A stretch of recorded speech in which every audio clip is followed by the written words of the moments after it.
Buscando a verdade, mergulhei em tudo que prometia respostas. Pratiquei yoga, meditei, devorei livros sobre desapego e espiritualidade. A mensagem era clara: abandone o ego, e você se tornará parte do divino, pois tudo é Deus. Você cria sua realidade, manifesta seus desejos.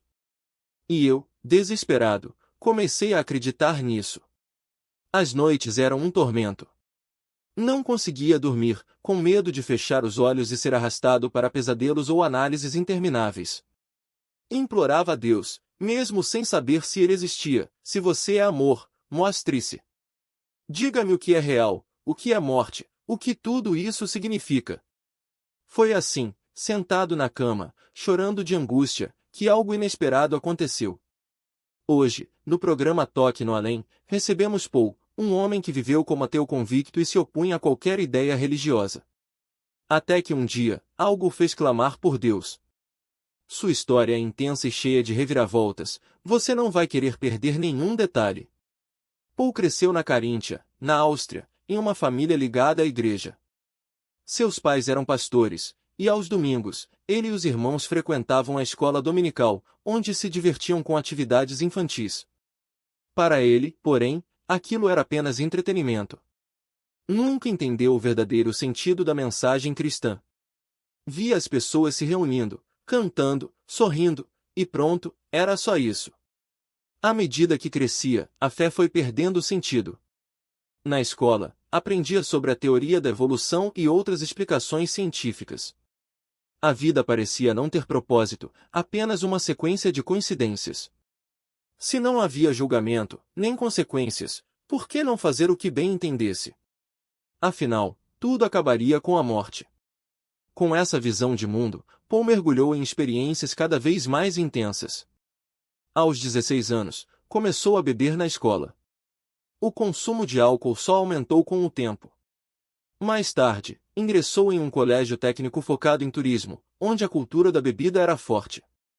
Nas aulas de serviço de salão, aprendiam sobre vinhos e coquetéis, e os professores não perdiam a chance de provar as misturas logo pela manhã. Durante o intervalo do almoço, os alunos chamavam a pausa de hora feliz e corriam para o bar mais próximo. Era uma rotina de diversão constante, sem limites. Paralelamente, Paul ganhou seu primeiro computador e se apaixonou pelos jogos eletrônicos. Chegava da escola e passava horas jogando com os irmãos, um mais velho, outro mais novo, e uma irmã caçula. Organizavam maratonas de jogos, virando noites com pizza, refrigerante e bebida. A vida se resumia a buscar prazer, sem espaço para reflexão ou espiritualidade. Quando alguém mencionava Deus ou Jesus, Paul reagia com escárnio. Seus pais, apesar de pastores, não falavam muito sobre fé em casa. Não havia conversas profundas sobre o significado da cruz ou o sacrifício de Cristo. Para ele, a igreja era apenas um negócio, um meio de explorar pessoas ingênuas que acreditavam em contos de fadas. Junto com os irmãos, adotou uma postura de rebeldia, ouvindo músicas pesadas, como o metal e seus subgêneros, que reforçavam uma identidade sombria. Vestiam-se de preto, adotavam comportamentos extremos e deixavam que a música ditasse suas escolhas. A situação piorou quando transformaram o andar superior da casa, uma construção espaçosa, quase um brechó de 2 andares, em um bar particular. Enquanto os pais viviam no térreo, os irmãos dominavam o 2º piso. Ali, recebiam amigos, bebiam até altas horas e repetiam o ciclo noite após noite. Paul tinha cerca de 17 anos nessa época. Seus pais não aprovavam, mas também não proibiam. Deixavam que vivessem suas experiências, sem interferir, embora estivessem sempre por perto quando necessário. No fundo, Paul sentia falta de algo. Gostaria que alguém lhe mostrasse o verdadeiro caminho, o que a Bíblia dizia sobre propósito e vida. Mas sua trajetória parecia não levar a lugar nenhum. A pergunta é: como alguém que chegou a esse ponto consegue mudar? O que aconteceu a partir dali? A história de Paul reserva surpresas, e sua avó teve um papel fundamental nessa reviravolta. A universidade, mas com um plano claro, aprender russo e, ao mesmo tempo, dedicar as horas restantes à música. Era um equilíbrio que funcionava. As aulas não exigiam tanto esforço, e o pouco tempo que passava lá deixava energia de sobra para voltar para casa e mergulhar no que realmente importava. Aqueles momentos sozinho, com os sintetizadores ligados e os fones de ouvido, eram como uma válvula de escape, algo que preenchia um vazio que ele nem sabia nomear direito.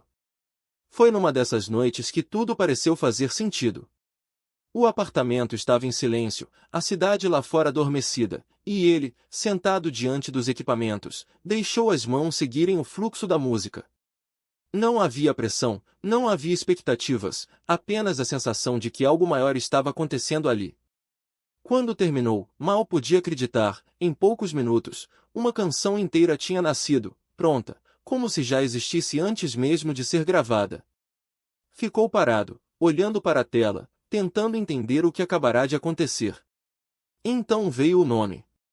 A primeira palavra que surgiu em sua mente foi Jesus, clara, insistente, como se alguém a tivesse sussurrado em seu ouvido. Ele hesitou. Jesus? Por que diabo chamaria uma música assim?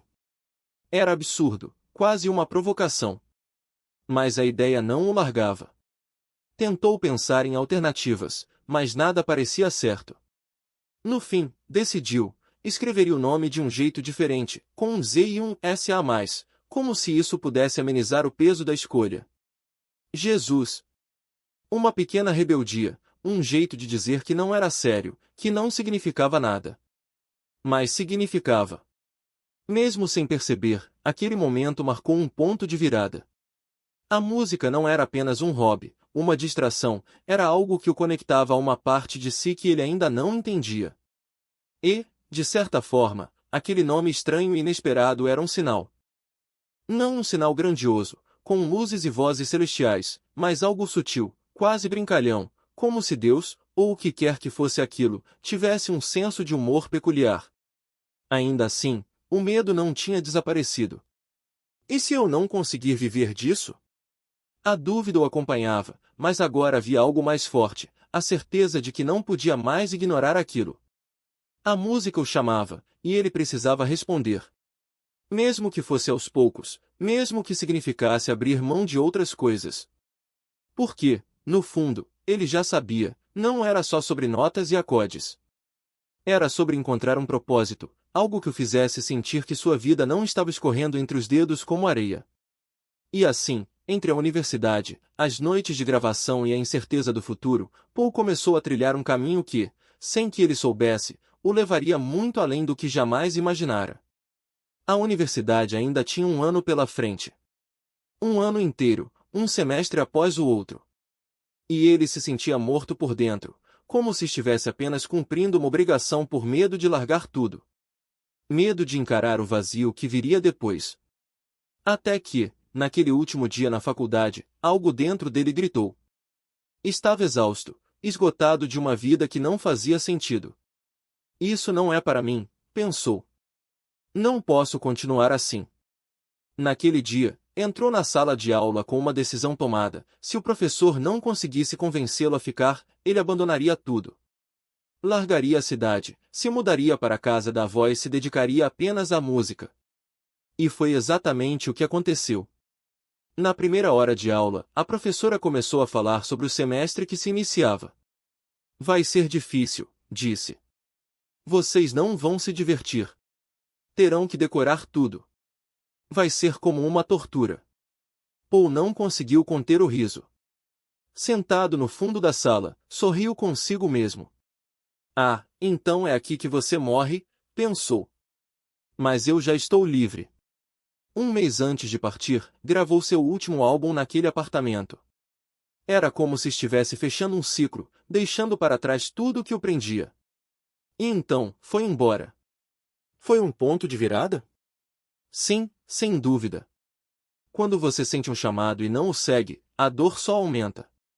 Você pode escolher se anestesiar, afogar a angústia em distrações ou enfrentar o que realmente importa.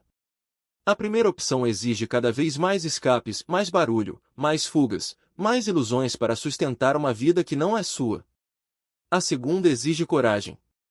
Exige abrir mão do que você achava que queria para descobrir o que realmente precisa. Paul escolheu a segunda. Não sabia para onde aquilo o levaria, mas sabia que não podia ignorar o chamado. Era o início de uma jornada que se revelaria mais intensa do que qualquer coisa que pudesse imaginar. Uma jornada que, sem que ele soubesse, o levaria não apenas à música, mas a algo muito maior. Era 2017 quando deixou Viena rumo à casa da avó, em Berlim. Chegou sozinho, em uma casa grande e vazia, mas com uma certeza: agora era músico. Seus pais, surpreendentemente, o apoiaram. Enviavam dinheiro todo mês, como se dissessem: vá em frente. Tente. Veja no que dá. Era um presente raro, uma liberdade que muitos não têm. E ele agarrou aquela chance com as duas mãos. No começo, foi apenas música. Mas logo percebeu que havia algo mais profundo em jogo. Uma busca por propósito, por respostas. Eu estou aqui por algum motivo, pensava. Deve haver algo que eu precise fazer. E então, começou a explorar. Experimentou tudo o que aparecia em seu caminho: yoga, meditação, jejuns extremos. Lembrava-se de um em particular: 28 dias sem comida sólida, apenas água e sucos. Foi uma experiência transformadora. Sentiu a mente se abrir, como se tivesse acessado um mundo diferente, algo além do físico. Era como se, de repente, entendesse o que as escrituras diziam: a carne é uma coisa, o espírito é outra. Naquela época, devorava livros de espiritualidade, autores que falavam sobre desapego, sobre soltar o ego, sobre fluir com a vida. A maior parte do que lia fazia sentido. 90% é verdade, pensava. São ensinamentos valiosos. Mas havia algo que o incomodava, uma semente de dúvida que não conseguia ignorar. Eles dizem que você é Deus, refletia. Que tudo é Deus, que você cria sua própria realidade, que pode manifestar o que quiser. E, por um tempo, acreditou nisso. Meditava, praticava yoga, buscava a iluminação. Até que algo mudou. Uma noite, durante uma meditação profunda, sentiu seu corpo se dissolver. De repente, estava em um lugar completamente escuro, sem luz, sem referência. O pânico tomou conta dele. O que está acontecendo? Pensou, desesperado. Por alguns segundos, foi como se tivesse saído de si mesmo, e aquilo não era nada parecido com o que esperava. Deveria ser luz, paz, iluminação, lembrou. Mas aqui só há escuridão. Quando voltou ao corpo, ficou abalado. Isso não pode estar certo. Os pesadelos começaram depois disso. Não eram sonhos comuns, daqueles que você acorda e logo esquece. Eram experiências tão reais que deixavam marcas físicas. Lembrava-se de um em especial: estava caminhando por uma floresta quando se viu preso em uma teia. Uma aranha rastejava por sua mão, mordendo com uma dor insuportável, que se espalhava pelo braço inteiro. Tentava se livrar, batendo a mão contra as árvores, mas a criatura não soltava. Acordou com o braço latejando, como se a dor fosse real. O que está acontecendo? Perguntava-se, assustado. Isso não é normal. Na comunidade espiritual que frequentava, as respostas eram sempre as mesmas: aceite a dor. É só energia do passado. Medite e deixe passar. Mas aquilo não funcionava. Nada funcionava. Quanto mais tentava, mais os pesadelos pioravam. Chegou a um ponto em que tinha medo de dormir, medo de fechar os olhos e ser arrastado para aquele mundo de escuridão e dor. E se for algo sobrenatural? Pensava. E se eu estiver lidando com algo que não entendo? Em meio ao desespero, uma lembrança surgiu. Algo sobre Jesus. Na época, se considerava uma pessoa aberta, disposta a experimentar tudo: hinduísmo, budismo, qualquer filosofia que aparecesse. Se estou testando tudo, por que não a Bíblia? Decidiu. Pegou o livro, determinado a lê-lo com a mesma mente aberta com que havia explorado os outros ensinamentos. Mas, ao contrário das outras vezes, algo ali parecia diferente. Não era apenas mais uma filosofia.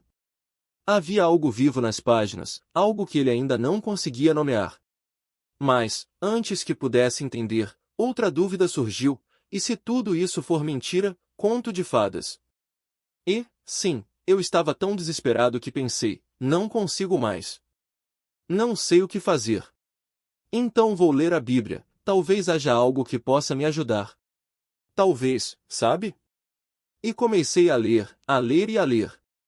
Depois de um tempo, me perguntei, bom, e o que é isso afinal? Não sei nem como fazer isso direito. Mas, depois de mais ou menos uma semana lendo os evangelhos, especialmente, comecei a pensar que talvez houvesse algo real sobre esse tal de pecado. Era um tipo de raciocínio ao qual eu não estava acostumado, porque todas aquelas filosofias orientais que eu tinha explorado diziam que não existia certo ou errado. Era só largar tudo, não julgar nada nem ninguém. Apenas solte, e tudo ficará bem. Ninguém falava sobre pecado. Não era um assunto. Não era um assunto. E então, depois de ler os evangelhos, resolvi tentar. Não tinha nada em mente. Estava ajoelhado ao lado da cama e só queria pedir ajuda a Jesus. Talvez algo aconteça, talvez não, não sei. Só quero tentar. E comecei a confessar meus pecados, desculpe, Deus, por isso e aquilo, coisas profundas desde a infância. Minha mente, sabe? Coisas que eu carregava desde que meu pai morreu. Lembro que foi como uma cachoeira jorrando, como se estivesse vomitando tudo o que havia feito contra Deus. Pedi perdão. E então senti uma paz tão profunda que parecia que um peso enorme tinha sido tirado de mim. Era uma liberdade que eu nunca tinha experimentado antes. Fiquei feliz, pensei, funcionou mesmo.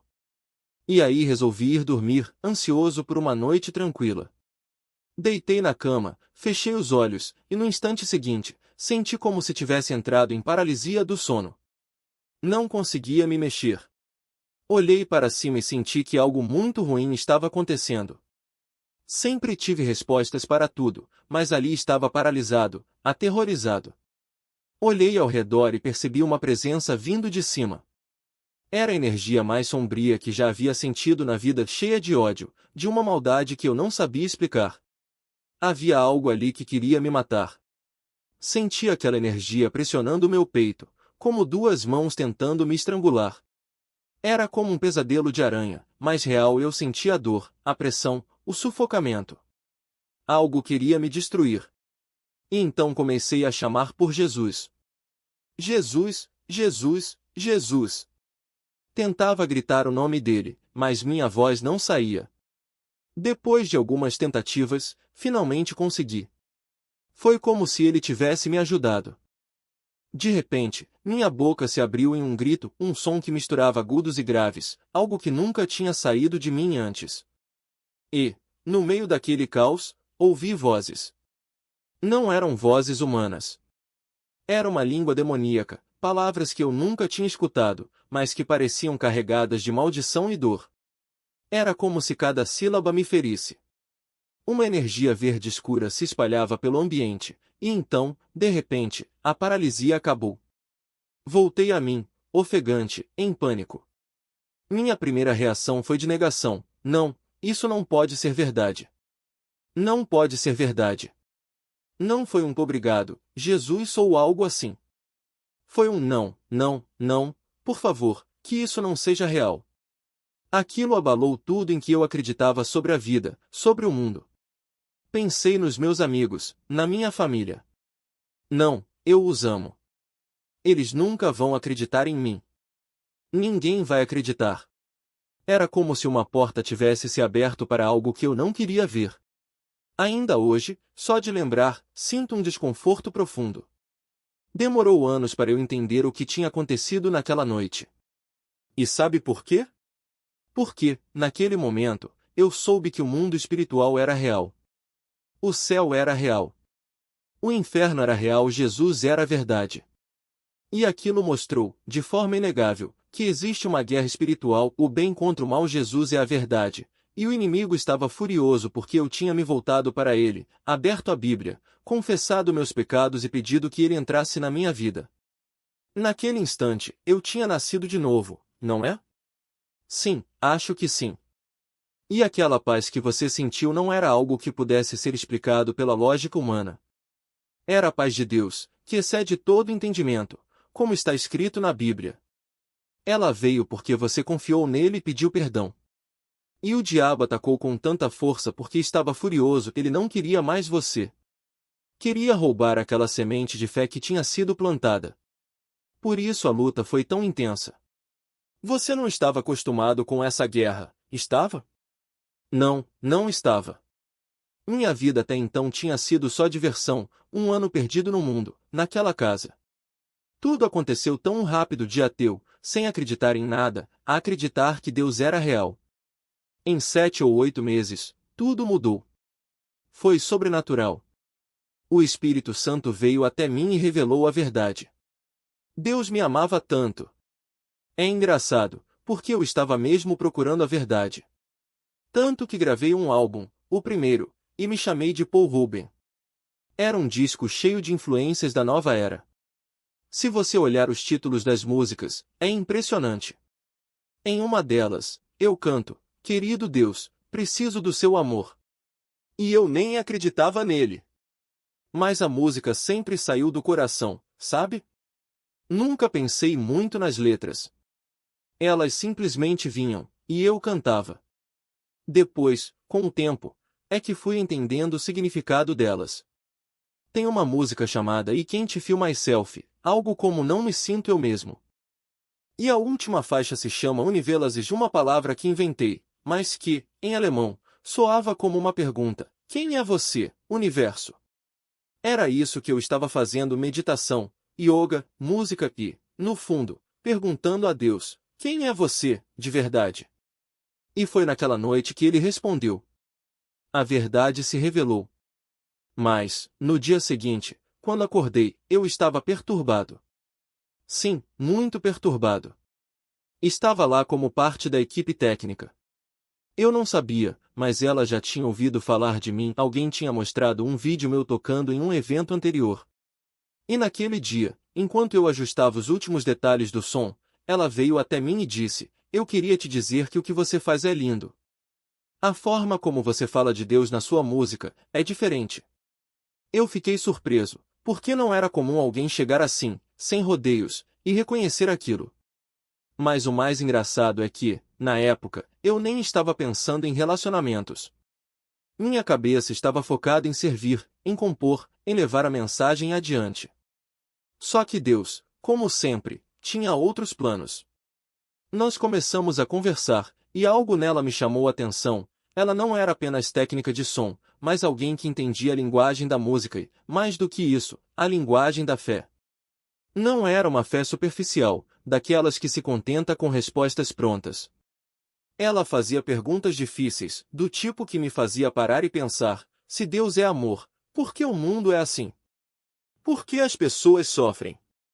E eu percebi que, pela primeira vez, alguém não estava me perguntando aquilo para me testar, mas porque realmente queria entender. Isso me assustou um pouco, para ser honesto. Porque eu não tinha todas as respostas. Mas também me encantou, porque era raro encontrar alguém que não tivesse medo de questionar. E, aos poucos, fui percebendo que não era sobre ter todas as respostas, era sobre caminhar junto, mesmo quando as dúvidas apareciam. Nós começamos a trabalhar juntos em mais eventos, e em um deles, depois de um show, ela me disse: sabe, eu sempre achei que fé era algo solitário. Mas ver você fazer música assim, com tanta entrega, me fez pensar que talvez não precise ser. Foi nesse momento que eu entendi que Deus não estava me dando apenas uma companheira, mas alguém que me desafiava a crescer. Porque, até então, eu achava que servir a Deus era algo que eu fazia sozinho, como se fosse uma missão individual. Mas ali, eu vi que ele estava me mostrando que a jornada podia ser compartilhada. Claro que não foi tudo perfeito. Houve momentos em que discutimos, em que nossas visões sobre fé e vida não batiam. Uma vez, ela me perguntou: se Deus é tão bom, por que você ainda tem medo? E eu não soube responder. Porque, no fundo, eu ainda carregava inseguranças, medo de não ser bom o suficiente, medo de falhar, medo de que minha música não fizesse diferença. Mas ela não me deixou fugir da pergunta. E, com o tempo, entendi que o medo não era um sinal de fraqueza, mas um convite para confiar mais. Então, um dia, depois de um ano de amizade e muitas conversas, eu a pedi em casamento. Não foi um pedido romântico, daqueles de filme na verdade, foi meio desajeitado. Estávamos em um parque, e eu tinha preparado um discurso, mas na hora as palavras saíram todas erradas.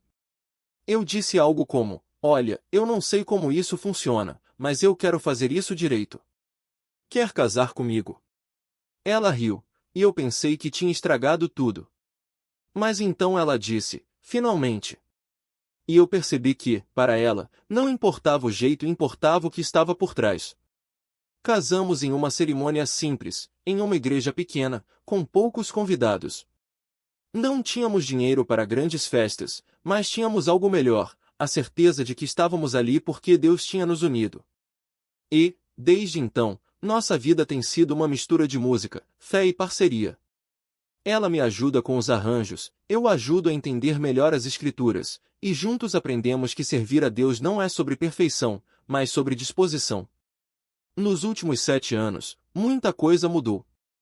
Minha música evoluiu, não é mais só sobre minhas dúvidas, mas sobre a esperança que encontrei. Hoje, quando subo no palco, não é só para tocar, mas para testemunhar. E, às vezes, as pessoas vêm até mim depois dos shows e dizem: eu não acredito em Deus, mas o que você falou hoje fez sentido. E isso é tudo que eu sempre quis, que minha arte pudesse ser um canal, mesmo que pequeno, para que outros também encontrassem respostas. Mas, acima de tudo, aprendi que a fé não é um caminho solitário. É uma estrada que se percorre com outros, com minha esposa, com amigos, com uma comunidade que me apoia.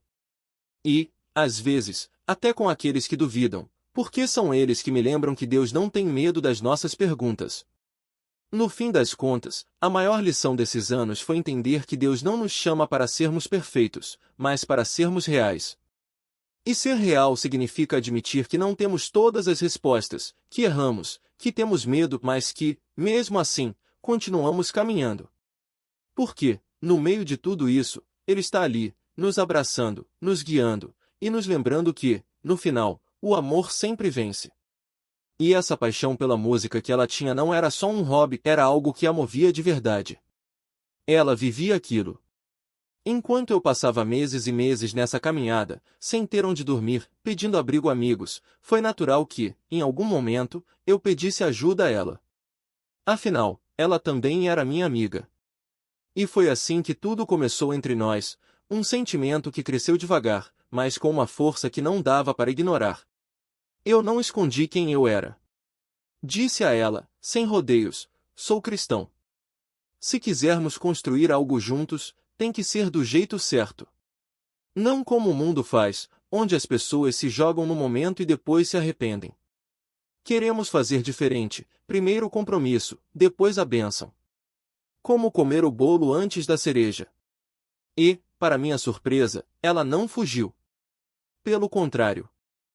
Ela me olhou como se finalmente tivesse encontrado alguém que a queria de verdade, não só pelo que ela podia dar naquele instante, mas pelo que poderia ser construído com ela. Nunca ninguém me amou assim, ela disse. E eu também não conseguia acreditar, tinha encontrado alguém disposto a caminhar ao meu lado, mesmo sabendo que o caminho não seria fácil. Com o tempo, ela também encontrou a fé. Hoje, somos uma família. Temos 2 filhos, e cada dia é uma prova de que Deus escreve histórias muito maiores do que a gente imagina. Quando olho para trás, vejo como tudo poderia ter sido diferente, mas Ele tinha um plano, mesmo quando eu não enxergava. Mas sabe o que mais me impressiona? Quantas pessoas têm histórias como a minha e nunca as contam? Às vezes, acho que subestimamos o poder de compartilhar o que vivemos. Poderia ter escolhido ficar em silêncio, mas e se alguém precisar ouvir exatamente o que eu passei? E se minha história for a faísca que acende a esperança em outra pessoa? Por isso, não me canso de conversar, de trocar experiências com outros crentes, porque essa jornada na Terra é louca, imprevisível, e a gente precisa uns dos outros para não se perder no caminho. Nunca imaginei que minha vida tomaria esse rumo. Se alguém me dissesse anos atrás que eu estaria aqui, falando sobre fé, família e propósito, eu teria rido. Mas Deus tem um jeito de surpreender a gente, não é? E quanto mais eu vivo, mais entendo que o que realmente importa não está aqui. Não são as coisas que a gente acumula, os prazeres passageiros, as distrações que o mundo oferece. É Ele. Só Ele. Ultimamente, tenho pensado muito no céu. Li um livro chamado Imagine Heaven, de John Burke, e não consigo parar de refletir sobre isso. Aqui, tudo é temporário. A carne quer uma coisa, o espírito quer outra. E a gente passa a vida inteira nesse cabo de guerra. Mas quando você decide andar no espírito, as coisas mudam. As tentações, bebida, vícios, coisas que antes pareciam dar prazer perdem o gosto. Elas não satisfazem mais. Porque a verdadeira paz, a verdadeira alegria, só vem dele. Não estou dizendo que é fácil. Mas é libertador. Quando Jesus falou para odiar este mundo, não era um chamado ao ódio no sentido comum. Era um convite para enxergar a realidade. Enquanto estivermos na carne, nunca vamos encontrar satisfação plena. Mas quando vivemos no Espírito, tudo muda. A paz que Ele dá não depende das circunstâncias. E é por isso que, às vezes, a gente se sente como um estrangeiro aqui, porque, no fundo, nosso coração já está em casa. E essa sensação de saudade de casa só aumenta quando olhamos ao redor. Os sinais estão por toda a parte. As profecias se cumprindo, os tempos se encurtando.